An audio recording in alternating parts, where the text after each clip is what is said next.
Hello friends, અપેક્ષા યાન્કી YouTube ચેનલમાં આપ તમામ મિત્રોનું સ્વાગત છે.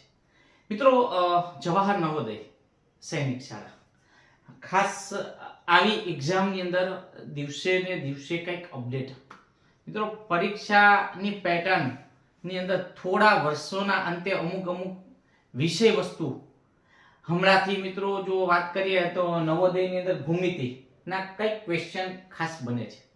તો આવા પ્રશ્નોના જવાબ સરળતાથી કેમ આપવા, એ પ્રશ્નોની માયાજાળ. મિત્રો યાદ રાખજો, આપણે અત્યાર સુધી સમજ્યા હશું તો ભાઈ કાટકોણ,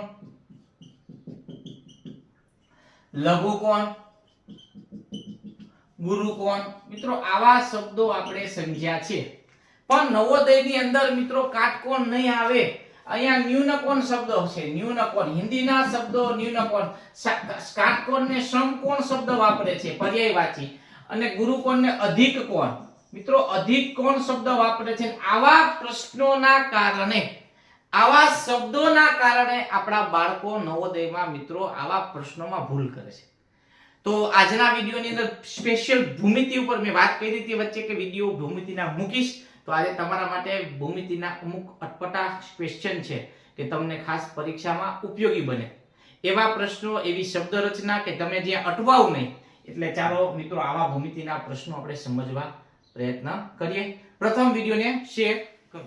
તો મિત્રો બેઝિક અમુક પ્રશ્નો છે જે સરળ લાગશે, પણ સ્ટેપ બાય સ્ટેપ આપણે આગળ જાશું તો આપણને ખ્યાલ આવશે કે આવા પ્રશ્નો પૂછી શકાય. મિત્રો 0 અંશથી 90, 0 અંશથી વધુ, 90 અંશથી ઓછા માપના ખૂણાને ખાલી જગ્યા કહે છે. મિત્રો 0 થી શરૂ થયું છે અને આપણને ખબર છે 90 0 થી મોટા, 0 થી મોટો અને 90 થી નાનો. 90 થી મિત્રો આપણે નાના માપનો ખૂણો હોય એને આપણે લઘુકોણ કહીએ. પણ લઘુકોણ આવો શબ્દ ક્યાંય છે નહીં. આપણે ભણવામાં લઘુકોણ આવ્યું છે, લઘુકોણ આમાં ક્યાંય છે નહીં. ઓપ્શન એ ન્યૂનકોણ, અધિક કોણ, સરળ કોણ કે સુરળ કોણ. મિત્રો ગયા વખતે ઘડિયાળની અંદર આ જે 6 વાગ્યા હોય તો કયા પ્રકારનો બે કાંટા વચ્ચે, બે સુઈ વચ્ચે કોણ બને એવો પ્રશ્ન હતો ને જવાબ સુરેખ કોણ હતો. આવા પ્રશ્નો આપણને ખબર જ છે કે ભાઈ ઘડિયાળ, આ ઘડિયાળ હોય અને અહીંયા 6 વાગે એટલે અહીં 12 અને અહીંયા મિત્રો 6 હોય તો આ રીતે સુરેખ કોણ બનતો. 6 અને મોટો કાંટો 12 બંને વચ્ચે સુરેખ કોણ બને.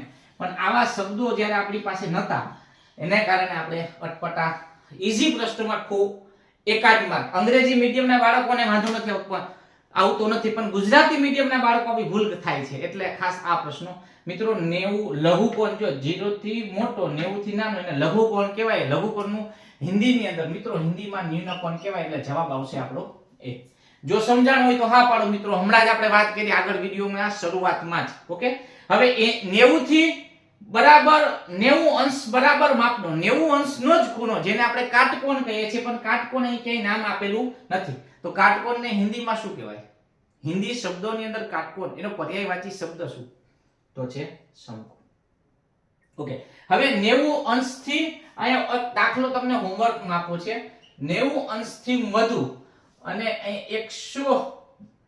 180 અંશથી ઓછા માપના ખૂણાને, 90 થી મોટો છે, 180 નાનો છે, એને શું કહેવાય? A B C ને D. તમારા માટે ઓપ્શન આપું છું, તમારે આનો જવાબ આપવાનો થશે. ઓકે, બે પ્રશ્ન આપણે ક્લિયર કર્યા.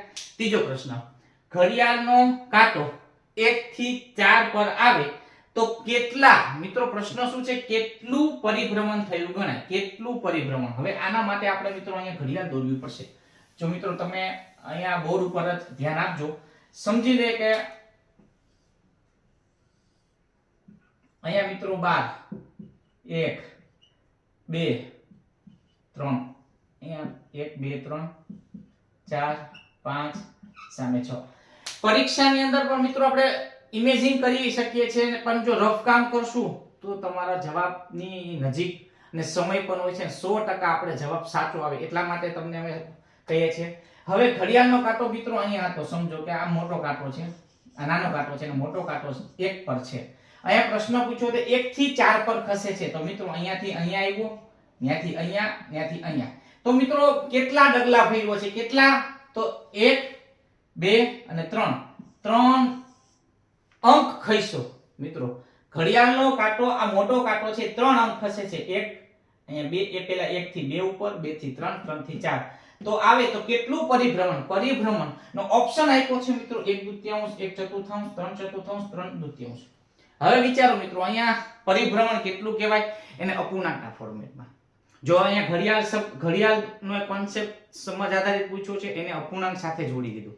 એટલે નવોદયની જે પેટર્ન છે, બે પ્રકરણનું મિશ્રણ કરીને દાખલા પૂછે છે.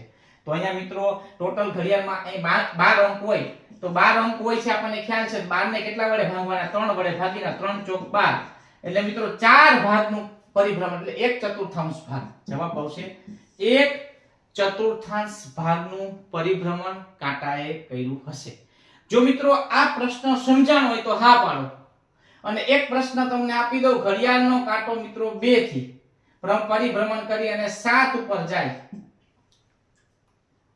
8 ઉપર મિત્રો 2 થી પરિભ્રમણ કરી અને ઘડિયાળનો કાંટો 2 થી શરૂ કરી 8 પર આવે તો કેટલું પરિભ્રમણ કરાય? આ એક પ્રશ્ન તમારા માટે તો હોમવર્કમાં છે. તો આવા વિડિયો, આવા પ્રશ્નો જો સમજવા હોય, જો નિયમિત જોવા હોય તો અપેક્ષા જ્ઞાન કી ચેનલ સાથે જોડાઈ જાઓ અને શેર કરો. હજુ પણ આપણે 2 પ્રશ્નો કઈક કોન્સેપ્ટ આવા જ લઈને તમને સમજાવવા પ્રયત્ન કરવો છે. તો વિડિયો શેર કરો. આગળ પ્રશ્ન. તો મિત્રો હવે ચોથો પ્રશ્ન જોઈએ. નીચે આપેલા પરથી કેટલા વાગે ઘડિયાળની સૂઈ વચ્ચે અધિક કોણ બને? હવે મિત્રો તમને સમય આપી દીધો. જો પ્રશ્ન ઉલટાવીને અમે મૂક્યો. તમને સમય આપ્યો છે ઓપ્શનમાં બરાબર 3 કલાકે, બરાબર 2 વાગે અને 10 મિનિટે, 6 કલાક અને 55 મિનિટ, 5 કલાક અને 15 મિનિટ. હવે અહીંયા મિત્રો કોન્સેપ્ટ શું પૂછ્યો છે? કેટલા વાગે ઘડિયાળની બે કાંટા અથવા સૂઈ હિન્દી શબ્દ છે, પણ અહીંયા મિત્રો હિન્દી શબ્દ આવા બધા પૂછી નાખતા હોય છે ગણિતમાં. ઘડિયાળની સૂઈ વચ્ચે અધિક કોણ એટલે મિત્રો આપણે 190 થી મોટો, મિત્રો 90 થી મોટો યાદ રાખો અને 180 થી આસપાસ નાનો કહેવાય એવો ખૂણો કરવાનો હોય. તો મિત્રો 3 વાગે આપણને ખબર છે ઘડિયાળ આ દોરીએ છે 3 વાગે, તો 3 કેમ વાગે? તો આમ લોજિકલી 3 એટલે કાટકોણ બને અહીંયા. ઓકે, હવે 2 વાગે અને 10 મિનિટ, તો 2 વાગે તો મિત્રો 1 અને 2, તો 2 અને 10 મિનિટ આવો એક ખૂણો બનતો હશે. તો આવો ખૂણો કેવો છે? તો લઘુકોણ, ન્યૂનકોણ કહેવાય. હવે 6 કલાક અને 55 મિનિટ લોજિકલી આપણે વિચારીએ 6 કલાક. અહીંયા 6 વાગે ની વાત થાય છે, 6 કલાક અને 55 મિનિટ. તો એક કાંટો મિત્રો અહીંયા હોય, નાનો કાંટો 55 મિનિટ એટલે મિત્રો અહીંયા 11 ઉપર આ રીતે કાંટાની સૂઈ હશે. અથવા અહીંયા મિત્રો થોડું કાંટો 6 અને 7 ની વચ્ચે હોય. સમજીએ 6 અને 7 ની વચ્ચે હશે, અથવા તોય પણ આપણે જોઈ શકો છો કે આ જે કોણ બને છે 90 થી મોટો છે. તો હા, તો આપણો જવાબ આવે છે 6 કલાક અને 55 મિનિટે અધિક કોણ. અધિક કોણ એટલે મિત્રો આપણને ખબર હોય 90 થી મોટો, 180 થી નાનો, તો ક્યાં બને છે? ઓપ્શન સી માં. તો આવા પ્રશ્નો મિત્રો તમારે સમજવાના છે. આજનો વિડિયો મિત્રો ભૂમિતિનો 2 વાર જુઓ. ન સમજાય તો પુશ કરો, 1 નહીં 2. આની પહેલા મિત્રો ભૂમિતિના આપણે 5 વિડિયો મૂક્યા કોન્સેપ્ટ તમને સમજાવવા માટે. એક વખત જે કોન્સેપ્ટ સમજી લેશો તો આવા દાખલા પણ તમને આવડી જશે. હવે 5મો પ્રશ્ન. જો બે ખૂણાઓનો સરવાળો સરળ કોણ હોય તો તેમાંથી એક ખૂણો, સરળ કોણ એટલે 180 મિત્રો, બે ખૂણાનો સરવાળો આપણે 180 ની વાત અહીં કરવામાં આવી છે, બરાબર? તો એક ખૂણો ક્યારેય કયા પ્રકારનો ન હોઈ શકે? મિત્રો એ ન હોઈ શકે. મિત્રો બે ખૂણાનો સરવાળો 180 થાય તો એક સમજો કે ભાઈ બે ખૂણાનો સરવાળો 180 છે, તો આ લઘુ કોણ, આ ગુરુ કોણ હોઈ શકે, તો ન્યૂન કોણ હોઈ શકે, અધિક કોણ હોઈ શકે, કાટકોણ પણ હોઈ શકે, પણ પૂર્ણ કોણ ક્યારે હોઈ શકે નહીં. આપણો જવાબ મિત્રો આવશે ડી. પૂર્ણ કોણ ક્યારે હોઈ ન શકે. મિત્રો ન શકે પૂછ્યું છે. જો સમજાણો હોય આ પ્રશ્ન તો હા પાડો. ફરી વખત સમજાવું, બે ખૂણાનો સરવાળો સરળ કોણ એટલે 180. આ બે ખૂણા છે, સમજો કે આ ઉદાહરણ આપીએ છીએ, આ 100 ને મિત્રો 10 નો ખૂણો છે, 110 હોય તો આ 110 બને છે, તો બીજો ખૂણો કેટલો બને? 70 નો બને. એટલે આ એક ખૂણો કયો બન્યો? આ જે ખૂણો આપણો બને છે એક ન્યૂન કોણ બને છે, આ બને છે અધિક કોણ. મિત્રો કાટકોણ બનવાની સંભાવના છે. મિત્રો યાદ રાખજો, આ બે ખૂણા બનાવ્યા છે, તો આ પણ 90 નો, આ પણ 90 નો, એટલે મિત્રો કાટકોણ બનવાની સંભાવના છે. હા, સમકોણે બની શકે, એક ખૂણો અધિક કોણ હોઈ શકે, એક ન્યૂનકોણ, પણ પૂર્ણ કોણ મિત્રો બની શકે નહીં. તો એક આ બાબત તમારે સમજવાની હતી. અને છેલ્લો દાખલો મિત્રો આપણે જોઈએ છે. આપેલ આકૃતિમાં ખૂણો A O B BOC COD અને DOE નું માપ કોણનું માપ તમારે શોધવાનું. ઓપ્શન આ રીતે આપી દેશે. તો મિત્રો આવા પ્રશ્ન તમારે સમજવાના છે. અહીંયા આપણે બોર્ડ ઉપર ખાસ ધ્યાન આપજો. આકૃતિ અહીં આપી છે. પહેલા 4x પછી x પછી 4x એક ખૂણાનું માપ 4x છે. અહીંયા AOD આપણે લખતા ભૂલી ગયા પણ અહીંયા આપણે જોઈ શકશું. બરાબર. પછી અહીંયા છે B 3x અહીંયા x અહીંયા 2x. તો મિત્રો વર્તુળનું આખું આપણે જો પરિભ્રમણ વર્તુળની વાત કરીએ તો ત્રણેય બધી બાજુના માપ વર્તુળ આપણે સમજીએ ભૂમિતિ મુજબ તો 360 ડિગ્રી થાય. તો અહીંયા મિત્રો અહીં બધા માપ લખી નાખવાના છે.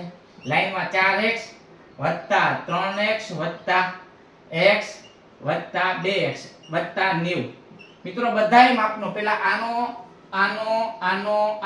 અને આ 90 આપેલા છે. એક ખૂણાનું માપ 90 આપેલું છે. તો બધા માપનો સરવાળો મિત્રો અહીંયા શું કરવાનો થાય છે 360 થાય.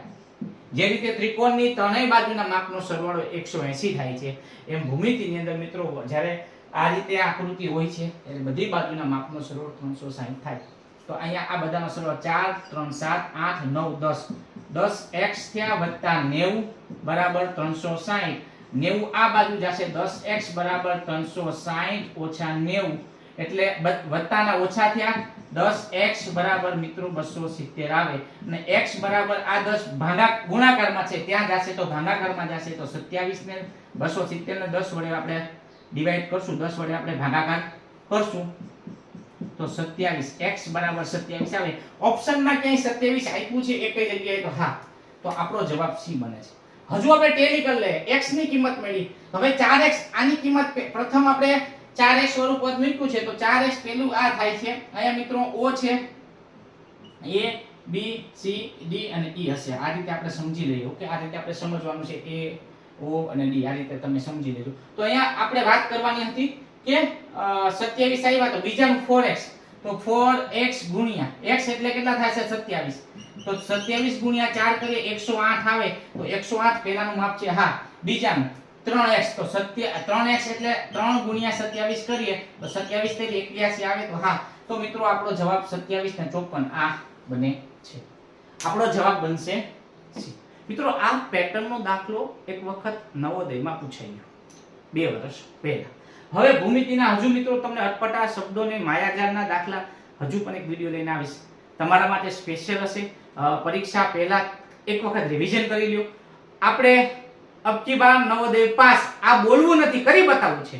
સૈનિક શાળા નવોદય હોય સીઈટી હોય જ્ઞાન સાધના હોય તમામ બાળકો માટે મિત્રો આપણે વિડિયો લઈને આવશું જ. એક દિવસ પણ આપણે વેઇટ નથી કરવાનો. ઓકે તો વિડિયો શેર કરજો લાઈક કરજો. ફરી પાછા આવા જ વિડિયો માટે મળતા રહીશું. જય હિન્દ જય ભારત જય દ્વારકાધીશ.